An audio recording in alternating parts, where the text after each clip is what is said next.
La sortie en DVD du plutôt rare Un enfant attend de John Cassavetes, avec Judy Garland et Burt Lancaster, nous a donné envie de poser cette question simple, c'était qui, ou plutôt c'était quoi déjà, Burt Lancaster? Voici notre réponse, subjective, en 10 petites madeleines. Burt Lancaster, c'était tout d'abord des débuts au cinéma au milieu des années 40, avec notamment un second rôle dans un thriller d'Anatole Litvak, un premier rôle en Détenu chez Jules Dassin, et puis surtout, Les Tueurs de Robert Siodmak, adapté d'une nouvelle d'Hemingway, où Burt Lancaster est un boxeur traqué par 2 tueurs, un Burt Lancaster qui rencontre également lors d'une soirée Ava Gardner, elle aussi à ses débuts. Difficile d'imaginer pour les 2 acteurs, premier pas plus mythique. Oh, thank you very much.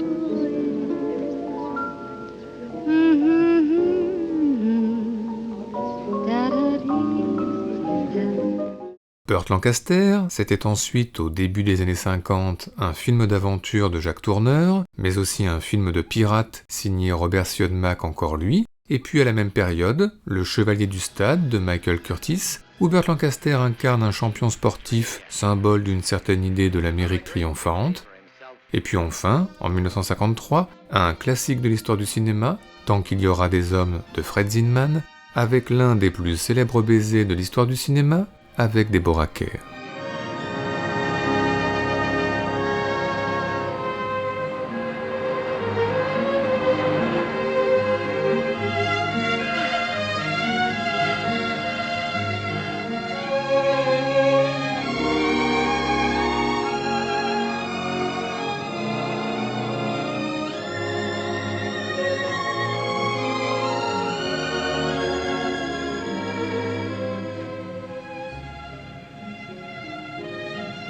I never knew it could be like this. Nobody ever kissed me the way you do. Nobody? No, nobody. Burt Lancaster, c'était ensuite au milieu des années 50, la rencontre avec Robert Aldrich, avec tout d'abord Bronco Apache, où Lancaster est le guerrier indien Maasai, ce qui vaut bien ce petit extrait très nature.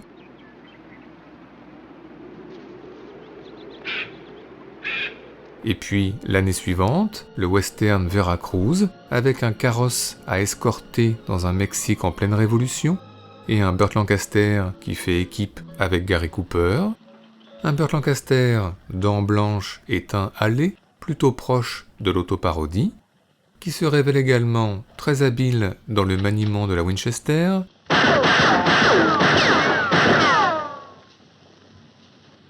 et qui se révèle encore plus habile dans le maniement du pistolet, désinvolte l'air de rien.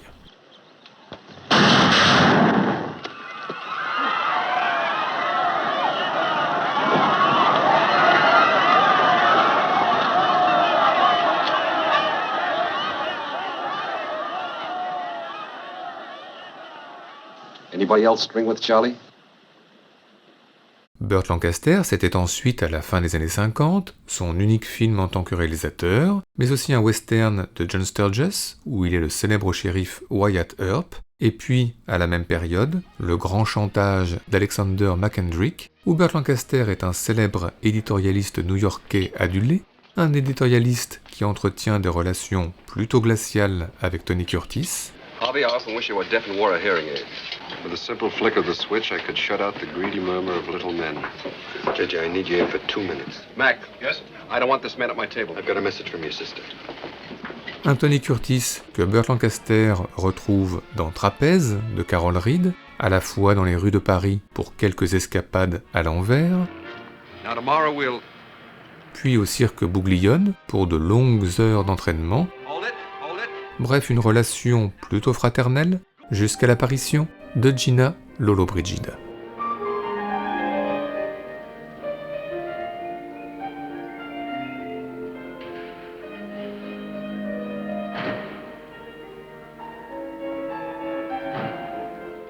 Burt Lancaster, c'était ensuite au début des années 60, un western de John Huston aux côtés d'Audrey Hepburn, un John Cassavetes aux côtés de Judy Garland, et une participation au jugement de Nuremberg de Stanley Kramer, et puis au même moment, 2 de ses plus grands rôles, Tout d'abord dans Le prisonnier d'Alcatraz de John Frankenheimer, où il est un détenu qui se prend de passion pour un oiseau, et même plusieurs. Et puis devant la caméra de Richard Brooks, Elmer Gantry, bien sûr, où en pleine prohibition, Burt Lancaster est un adepte des évangiles qui se spécialise bientôt dans des prêches habités et même très habités.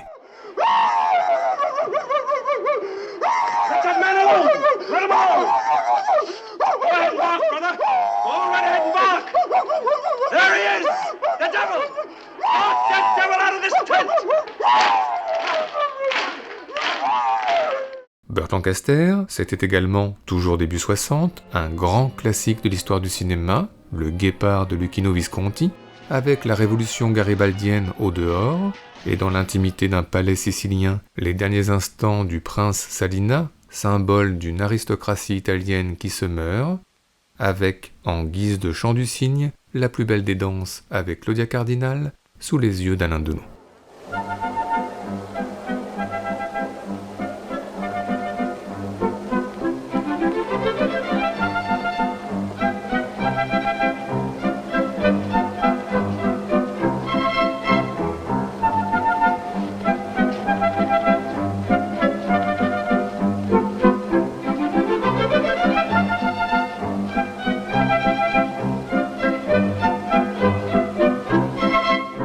Burt Lancaster, c'était ensuite, dans la deuxième partie des années 60, un John Frankenheimer tourné aux États-Unis et un autre tourné en France, où pendant la Seconde Guerre mondiale, il croise notamment Jeanne Moreau, ce qui vaut bien ce petit extrait.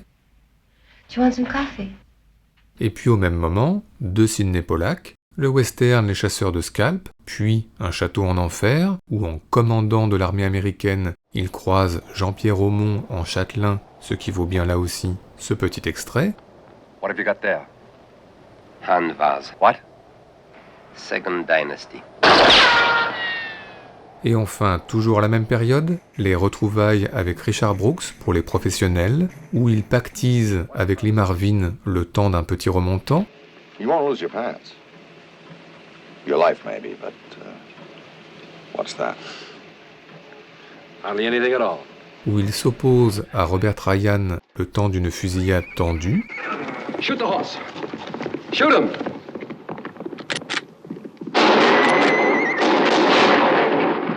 Et enfin où il retrouve Claudia Cardinal, quelques années après Le Guépard, dans une ambiance quelque peu différente.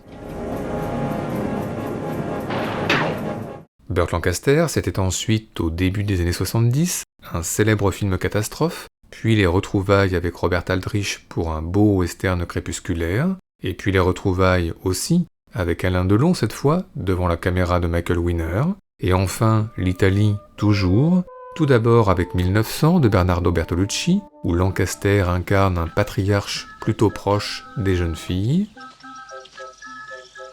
et puis un nouveau Luchino Visconti, Violence et passion, peut-être l'un des plus beaux, où il incarne un vieux professeur fasciné, et même un peu plus, par Helmut Berger.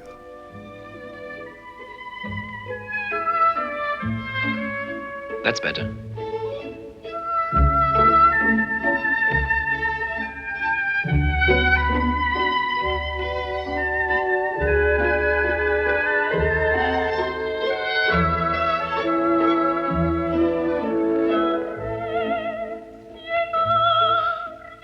I love Mozart.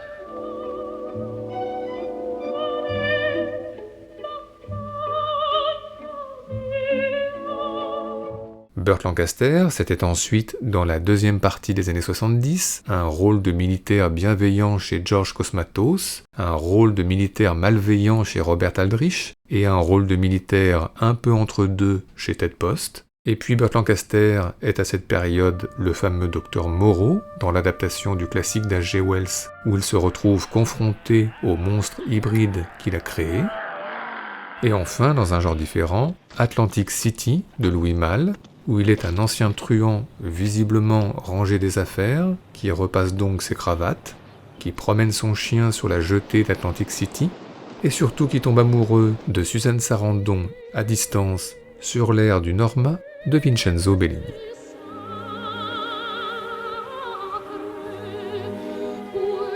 Questi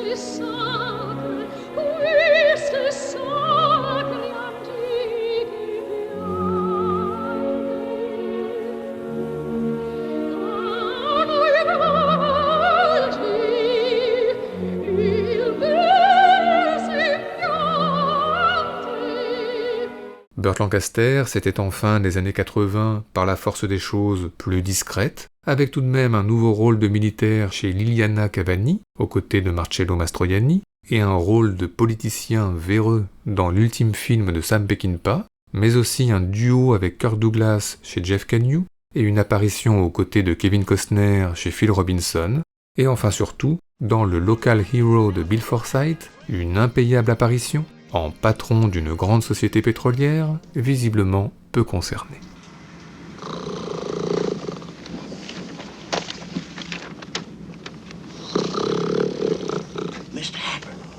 Mr. Happer, sir.